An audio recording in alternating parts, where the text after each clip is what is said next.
এক শতাব্দীরও বেশি সময়ের মধ্যে গত ২৫ জুন ভেনেজুয়েলায় সবচেয়ে শক্তিশালী ভূমিকম্প আঘাত হেনেছে। ৩৯ সেকেন্ডের ব্যবধানে ৭.২ এবং ৭.৫ মাত্রার এই ভূমিকম্প আঘাত হানার ঘটনাও বিরল। এমন বিধ্বংসী ভূমিকম্পের পর প্রশ্ন উঠেছে, ভেনেজুয়েলায় কেন এমন ভূমিকম্প আঘাত হানল?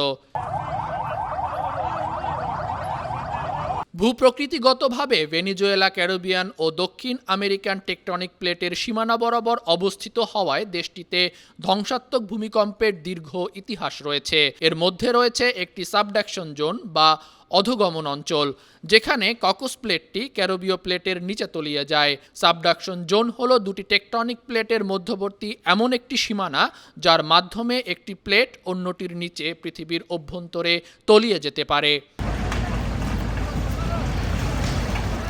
যুক্তরাষ্ট্রের কর্নেল বিশ্ববিদ্যালয়ের ভূমিকম্প বিজ্ঞানী জুডিথ হার্বার্ট সিএনএন নিউজকে বলেন, দুটি চলমান টেকটনিক প্লেট যখন একে অপরের সাথে আটকে গিয়ে প্রবল চাপের সৃষ্টি করে এবং তারপর হঠাৎ সেই পুঞ্জীভূত শক্তি মুক্ত করে দেয়, তখনই ভূমিকম্পের উৎপত্তি হয়। বুধবারের কম্পনটি ক্যারিবীয় ও দক্ষিণ আমেরিকান প্লেটের সংযোগস্থলে অনুভূত হয়েছে। এই প্লেট দুটি বছরে প্রায় ২০ মিলিমিটার হারে একে অপরের পাশ দিয়ে সরে যাচ্ছে। এই সংযোগস্থলে ভেনেজুয়েলার অবস্থান হওয়াতেই মারাত্মক ক্ষতিগ্রস্ত হয়েছে দেশটি।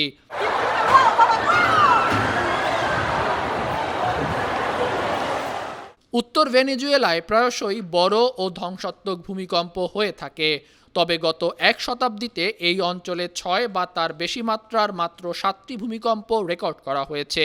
বুধবারের ভূমিকম্পটি মাটির খুব কম গভীরে সংঘটিত হওয়ায় এর তীব্রতাও বেশি অনুভূত হয়।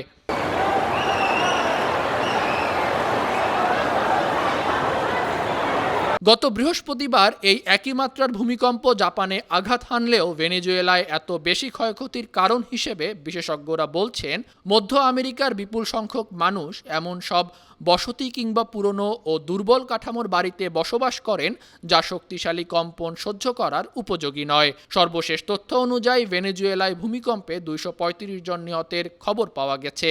এ সংখ্যা আরও বাড়বে।